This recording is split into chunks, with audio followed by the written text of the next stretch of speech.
di ba ang sweet ang pakiramdam kapag nakakatanggap ka ng flowers? Pero bukod sa roses and chocolates, pwede pang i-level up ang sweetness para sa mas kilig na Valentine's Day with these alternative bouquets. Yan, may inaantay nga akong regalo mula sa, on the side. Hello. Hello. Aw, thank you. Froilan, pakakasal na kita. No, okay. Kung stuffed toys ang hilig ng pagbibigay niyo, perfect tong stuffed toy bouquet. Kasama natin, nabigay sa akin ng stuffed toy bouquet. Kasama si Froilan Villaluz ng You Find para dyan. Good morning, Froilan. Good morning. Okay, ang dami yung designs so hindi lang pala bear. Yes. Yeah, what do you have? We have chocolates and soap. Okay. Chocolate and stuffed toys. So, let's stay with bouquet here na muna itong mga stuffed toys. Tapos meron kang mga panda. Yes. Tapos may mga ibang emoji ka pa, ha? So, iba-iba pala talaga. Magkakano yung mga price sa mga ganyan? Nag-range sila ng 300 to 1,500 pesos. Depende sa style and design. Okay, so syempre mga ano yan, di ba? Mga tag-iisang dosena yan, di ba? Kaya bears mo is 1 dozen, right? Yes. So tamang-tama kung 12 kaibigan, barkada pagbibigyan mo, why not? Diba? Tig-iisa silang peraso. Then moving on from that naman, itong soap roses. Would you imagine soap roses bouquet? Soap talaga siya. Yes, ma'am. So ano yan, para pag ilagay mo sa tabi ng banyo mo, for example, pag binigay mo na, tapos you just pick one petal each habang naghuhugas ka, ganun ba yun? It's up to you, ma'am, kung paano mo siya... Oo, gamitin, no? Pero nakakatawa. So, ano to? May minimal ba to na, kunyari, kailangan 6, 3, 1, pwede ba? It's depend, ma'am, sa gusto ng client. O, so pwedeng isa lang? Okay, pwedeng isa hanggang isang dosena. Magkano naman yan? Nag-range siya, ma'am, ng 200 to 1,000 pesos. 200 to 1,000 pesos. Teka, yung anong mga scent meron ka nga pala? Tsaka nag-last ba yung scent na yan? Depende, ma'am, pag naka-expose siya, so mabilis mawala yung amoy. Pero meron ka din mga box na may cover, so... So, pwede ma-retain yung freshness, kumbaga, ng soap flowers nyo. Yes. Ang cute naman. Thank you for line, ha? Thank you so much.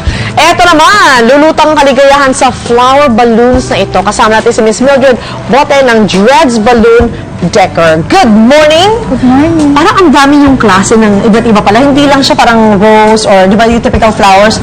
Meron ka pa mga ganito, ha? Ang dami talaga siya. So, magkano yung mga ganito? 200 to 250 po. Okay, pero gano'ng katagal yung buhay naman niya? Kasi kung nabigay ko to sa anak ko, how many days bago yun mawala yung air sa loob? Mga 3 to 5 days po siya. 3 to 5 days? So, matagal nga naman, Talagang lagpas Valentine's Day, meron ka pa talagang regalong ganito. Nakakatuwa. Thank you so much, Thank you. Mildred. Okay, pero kung gusto mo traditional na flowers, pero level up ang design, tulad ito, floral bear ang bagay sa partner. Well, actually, floral bear ang bagay sa partner mo. Kasama natin si Mindy Flores ng Mr. Bloom's Flowers and Gifts. Okay, kasi doon, bear bouquet, di ba? Tapos ito, we have balloons. Ito, floral bear, kasi hindi akala yung gugupitin mo yung flowers. Ito Naka-shape talaga, siya ng bear. naka-shape siya ng gugupitin ng flowers. If it's impossible, ito naka-shape talaga ng bears. How many flowers to? Actually, parang 2 bundles siya nung first sa isang stem, maraming flowers. So, kinat namin siya isa-isa. Ang dami. So, saka namin siya dinikit. Matrabaho siya. Gano'ng katagal bago nakakabuhay 2.5 hours. Yung size na yan, 2.5 hours. Talaga, wait. You mean to tell me, meron ka pa mas malaking size? Depende sa client kung anong gusto nilang request. For example, meron kami dati na Hello Kitty, Panda Bear. Malaking-malaki pwede. Depende sa request mo. So, pwede palang giant. Pwede rin, Tapos- pero matagal nga siyang gawin. Oo, matagal na siya gawin. Pero yung in terms of flowers, pwede ko yan. Favorite ko is carnation. Pwede kayo gamit ang carnation? Pwede din. Talaga? Meron kami nagawa before roses. Roses Oo, din? kaya lang medyo costly din siya. Costly at saka matagal. So, Para iba naman yung designs. so, speaking of costly, tayo magkano yung mga ganito? Itong size na to, parang kasi ka-price lang siya ng ordinary na 1 dozen of roses. So, nasa 2.5 siya. Talaga? Okay. Pero gaano katagal ang buhay niya? Mariretain yung freshness niya? 3 to 4 days. Kasi wala siyang wala siyang water. Pwede mo siya sprayan ng water naman siguro. Para Pwede. mas tumagal yung buhay niya.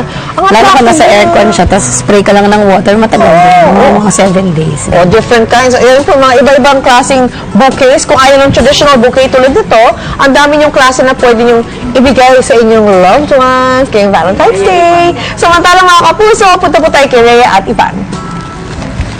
Wow. Sana balloon.